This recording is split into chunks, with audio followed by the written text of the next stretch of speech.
Okay, hello YouTube. I'm out here mowing some hay. I got the 4450 and the 285 disc mower. And it's Thursday, right ahead of the Memorial Day weekend. And you'll actually get this video uploaded, so you're going to get the what I did today video. Not really geared up for our full haymaking season, but we have 2 or 3 acres that just need to get cut for some horse hay. Probably talking 2 to 4 round bales, depending on how this yields. And as thin as it is, I'm betting about 3. It's nothing more than to get the equipment out and get it ready and prepare for the haymaking season, which will probably be starting to roll heavy in mid to latter half of June. I am baling with the dozer blade on, and it does not hurt anything. There's no reason to take the blade off.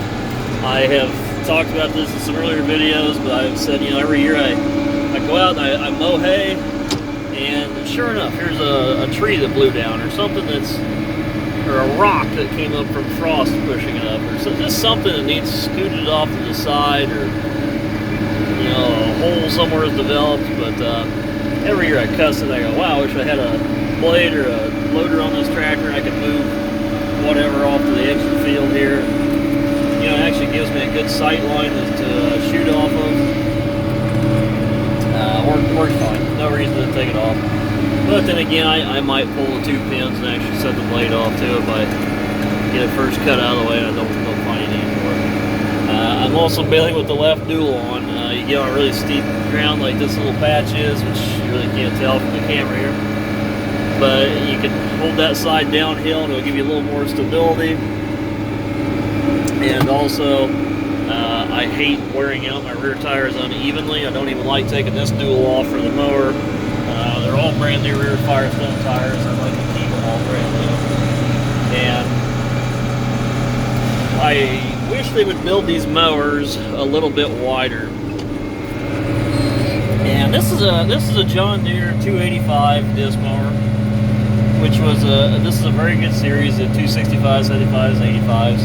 The 85 was the biggest one of the series. It's a 10-foot, 2-inch wide cut.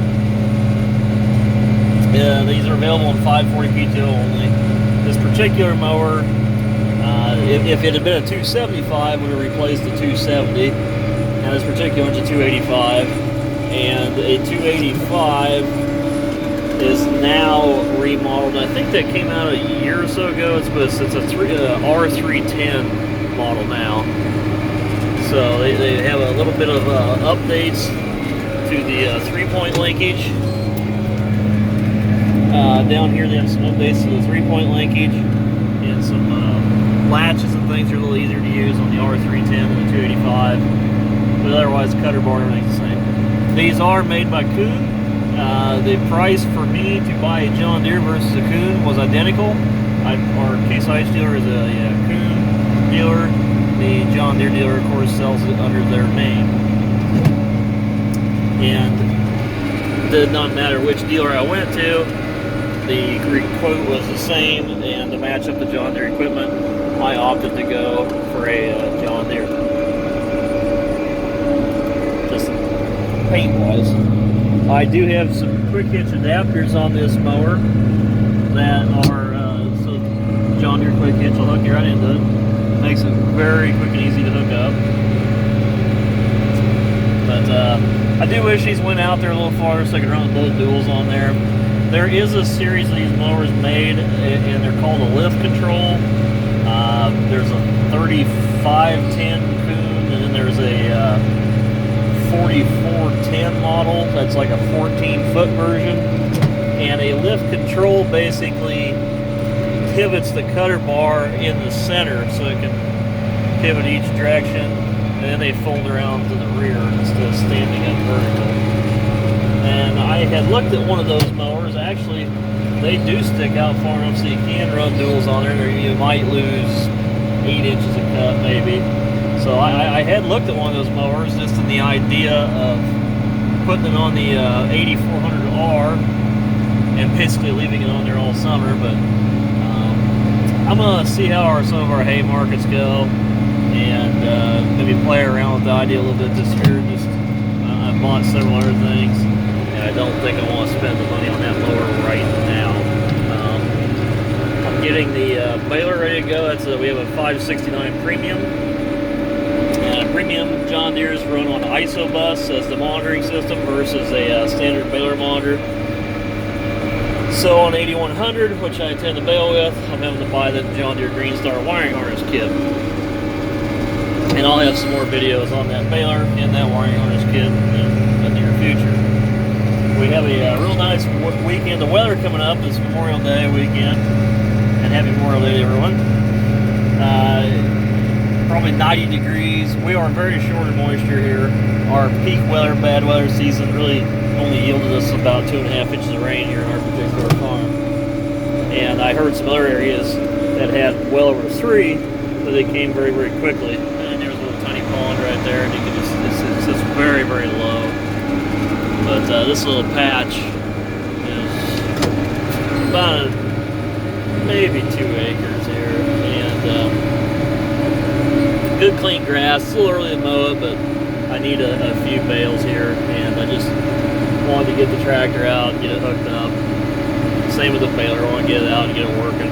The baler is new to us. It's a good weekend. I have the time right now because I got some other projects coming up, excavation projects that I won't have the time for here, so I need everything ready to go. I'll probably leave this tractor on the mower all summer. I might take this other dual off. I don't know yet. Like I say, it doesn't hurt anything. Here's the blade. And that'll be yet to be determined, I guess. But I do enjoy mowing with this tractor. Very quiet, clean in the cab and secure. These doors on these 50s, they get a little bit pulled open after a while. They just, you shut them enough times, you only got one latch there in the center. You're trying to hold open a 5-foot long bar with one little piece in the middle. Eventually, it kind of gets quote sprung. And I've never seen one yet that wasn't that little flex to it. So I actually bought some 3M tape and foam. You peel the sticky off and it sticks on its foam. And it seems to seal that door up a lot better. And I also adjusted the striker. But I really like to keep our stuff really nice and neat inside. I got a few other things like a cab caddy or field office, whatever it's called. It sits over here in my buy, so I got some more places to set my drinks and my phone and everything throughout the working day. But yeah, tractor handles the mower very easy. Picks it up easy, turns great, turns sharp. Just real nice setup. And if anybody's paying really good attention to this video, I'm actually mowing this back and forth, kind of like a mower conditioner would mow. And this patch is just so small. I mean, we're doing like 60 feet here. And it's just so small going around in circles. It's just a pain in the ass. So I'm actually just mowing back and forth. And it does a great job. It's thin grass, so I can get away with doing that. I would like to maybe get another mower here right away. This is our only mower. We used to have a 956 John Deere Moco. And the 956 is a nice machine if you have a big field. But for little stuff like this is a joke.